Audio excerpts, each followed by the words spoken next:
সুপ্রিয় দর্শক, বরাবরের মতো আবারও চলে আসলাম সরকার কুক অ্যান্ড ব্লগসে। সবাইকে সরকার কুক অ্যান্ড ব্লগসে স্বাগতম। কেমন আছেন সবাই? আমি তো ভালো আছি, তাই তো চলে আসলাম। আজকে আমি আপনাদের সামনে একটি রেসিপি নিয়ে এসেছি, আর সেটি আপনাদের সবার অনেক পছন্দের। তো চলুন দেখে নেওয়া যাক সেই রেসিপিটি। আজকে ভীষণ মজার এই রেসিপিটি আমি যেভাবে করছি সেইভাবে সবাই ট্রাই করবেন। আশা করছি পরিবারের সবাই অনেক বেশি পছন্দ করবে। তার জন্য আমাদের যেটা করতে হবে সেটা হচ্ছে পুরো ভিডিওটি না টেনে দেখতে হবে। তো আজকে আমি বানিয়ে দেখাবো কোল্ড কফি। আর এই কোল্ড কফি তৈরি করার জন্য আমার লাগছে প্রথমেই ইনস্ট্যান্ট যে কফিটা বোতলে পাওয়া যায় সেটা।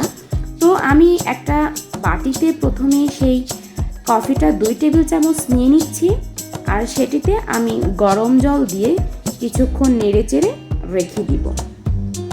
তো আমি পরিমাণ মতো 2 টেবিল চামচ গরম জল দিয়েছি, দিয়ে এটা নেড়ে চেড়ে রেখে দিচ্ছি।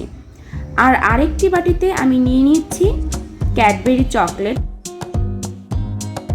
আমি ক্যাডবেরি চকলেট ব্যবহার করছি, আপনারা চাইলে যে কোনো ধরনের চকলেট এখানে ব্যবহার করতে পারেন। তো আমি চকলেটগুলো টুকরো টুকরো করে ভেঙে নিচ্ছি। ভেঙে নেওয়ার পরে আমি এখানে কিছুটা পরিমাণ গরম দুধ দিয়ে দিব। এটা আমি গরম দুধ দিয়ে একটু নেড়ে চেড়ে রেখে দিব। আর আমি সবসময় চেষ্টা করি আমার ঘরে হাতের কাছে আমার যা কিছু থাকে সেটি দিয়েই কিছু তৈরি করে দেখানোর। তো আমার আজকে চকলেট সিরাপটি ছিল না, তার জন্য আমি এটা দিয়েই আজকের কফিটি গার্নিশ করব। তো আমি এই চকলেটটি গুলিয়ে নিয়েছি, আর রেস্টুরেন্টে যেভাবে গ্লাসে চকলেট সিরাপ দিয়ে সুন্দরভাবে সাজিয়ে নেয়, আমি ঠিক সেভাবেই এটা দিয়ে করছি। যদিও এটা দিয়ে করার ফলে খুব বেশি আর কি আসেনি রেস্টুরেন্টের মতো, কিন্তু তারপরেও যেটা এসেছে সেটা কিন্তু দেখতে খুব একটা আকর্ষণীয় লাগেনি, তবে খেতে কিন্তু এটা রেস্টুরেন্টের স্বাদকেও হার মানিয়েছে। আর এদিকে আমি একটা বাটিতে কিছুটা পরিমাণ দুধ ঘন করে জাল দিয়ে সেখানে কনডেন্স মিল্ক ও গুঁড়ো দুধ দিয়ে একটা ঘন লিকুইড বানিয়ে নিয়েছিলাম, আর যেটা আমি ফ্রিজে রেখে একটু বরফ বরফ করে নিয়েছি সেটা। তো আমি এখানে জাল দিয়ে নিয়েছি 2 কাপ মতন দুধ, আর যে মিশ্রণটা আমি ফ্রিজে রেখেছিলাম সেটা নেড়ে চেড়ে সেই দুধের ব্লেন্ডারের যেটা করব আমি সেখানে দিয়ে দিচ্ছি।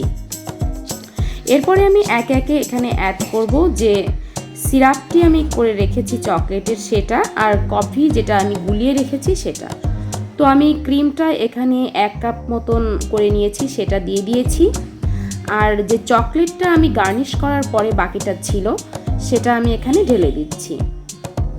তো চকলেটটা দেওয়া হয়ে গেছে, আমি এবারে যে কফির যে মিশ্রণটা আছে সেটা আমি দিয়ে দিচ্ছি। তারপরে এখানে আমি সামান্য পরিমাণ চিনি অ্যাড করছি। যদিও আমার কনডেন্স মিল্ক দেওয়া ছিল, এখানে খুব বেশি চিনি লাগবে না, আমি জাস্ট 2 চা চামচ চিনি এখানে ব্যবহার করছি। তারপরে এটা আমি মিক্স করব। তো আমার সব উপকরণ দেওয়া হয়ে গেছে, আর একটু মিক্স করে নেওয়ার পরে আমি এখানে কিছুটা পরিমাণ বরফ কুচি দিব। তো আমি মিক্স করে নিচ্ছি আমার সেই মিশ্রণটি।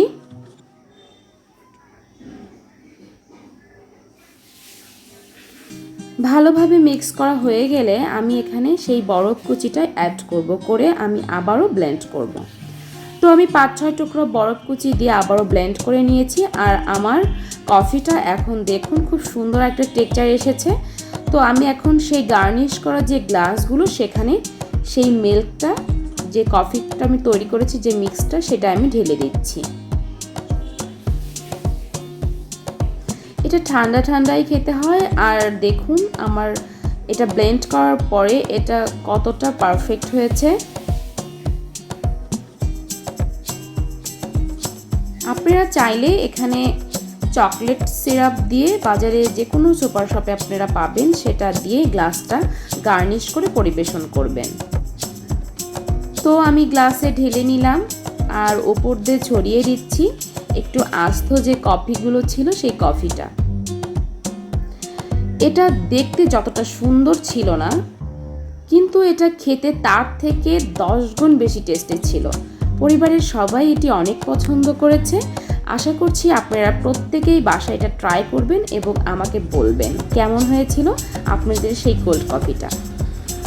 এখনও যারা সরকার কুক অ্যান্ড ব্লগস চ্যানেলটিকে সাবস্ক্রাইব করেননি, পেজটিকে ফলো করেননি, তারা অবশ্যই চ্যানেলটিকে সাবস্ক্রাইব করবেন এবং পেজটিকে ফলো করবেন।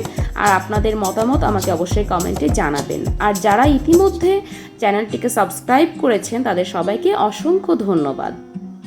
বরাবরই আপনাদের একটি লাইক কমেন্ট আমাকে কাজে অনেক বেশি অনুপ্রাণিত করে, তো অবশ্যই লাইক কমেন্ট শেয়ার। আর আমি চেষ্টা করেছি ঘরে থাকা স্বল্প উপকরণ দিয়েই আজকের এই রেস্টুরেন্টের থেকেও বেশি টেস্টি কোল্ড কফিটি করার। তো আপনারাও চেষ্টা করবেন ঠিক আমার মতো করে করার মতন। আর পরবর্তীতে আমি চলে আসব আপনাদের সামনে নতুন অন্য কোনো ভিডিও নিয়ে। আর সে পর্যন্ত সবাই অনেক ভালো থাকবেন। আজ এই পর্যন্তই, বাই।